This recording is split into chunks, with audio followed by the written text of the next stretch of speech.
Well, I think Amy's loved him from the very beginning, and I think that something that Greta did so well was the constant flashback to just proving every single time these adults did anything in their life, they were constantly thinking back to the past, and that's how we all tap into nostalgia.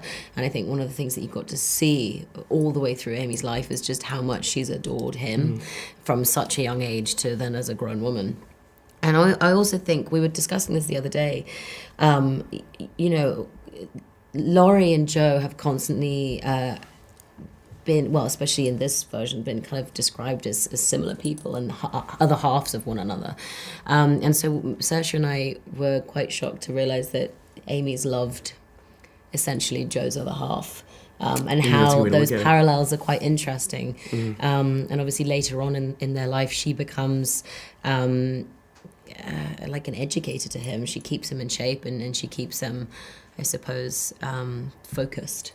And that's what he needed. It's interesting, the Joe's other half. I know. Theory. I have loved you ever since I've known you, Joe. I couldn't help it. It would be a disaster if we married. It wouldn't be a disaster. We'd be miserable. Joe, I'd be a perfect saint.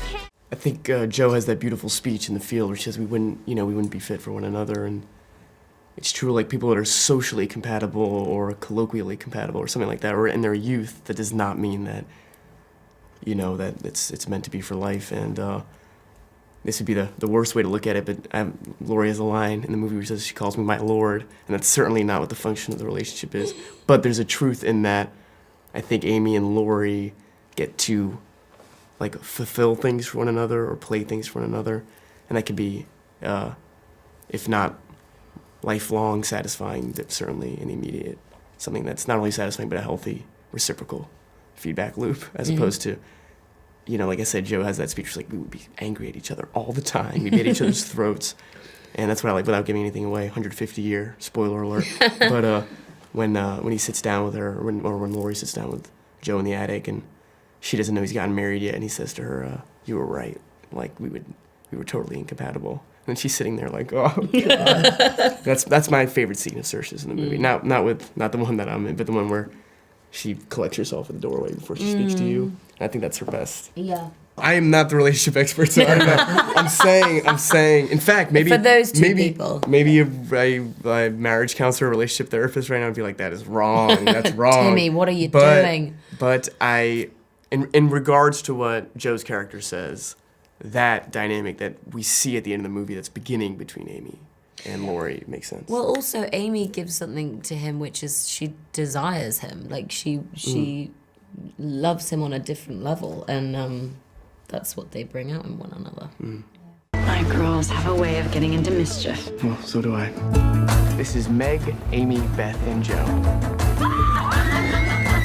I intend to make my own way in the world. No one makes their own way, least of all a woman. You'll need to marry well.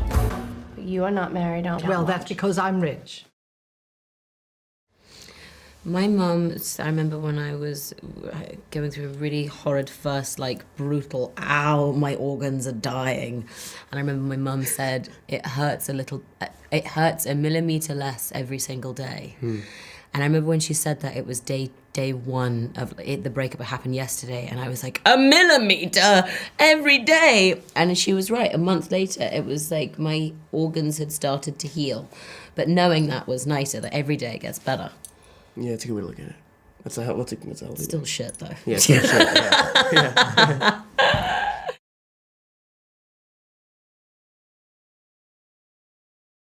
Greta Gerwig, because by way of the script, by way of the energy she imbued in it, this is not perhaps specifically relevant to what you just asked, but I think she has a good quote where she says, in period pieces, it almost seems sometimes like people don't know what to do with their bodies because you don't know what would be appropriate. And I think for us, the respect for the period, the respect for those kinds of rules were important, but more important was that visceral nature of this movie, the idea that people could watch this movie, maybe even muted, and you would still get what was going on screen. Women, they have minds and they have souls as well as just hearts. I want to be great or nothing.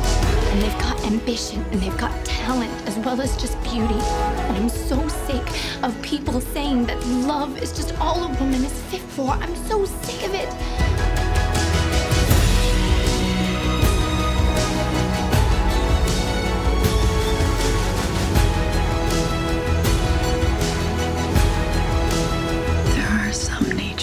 too lofty to bend.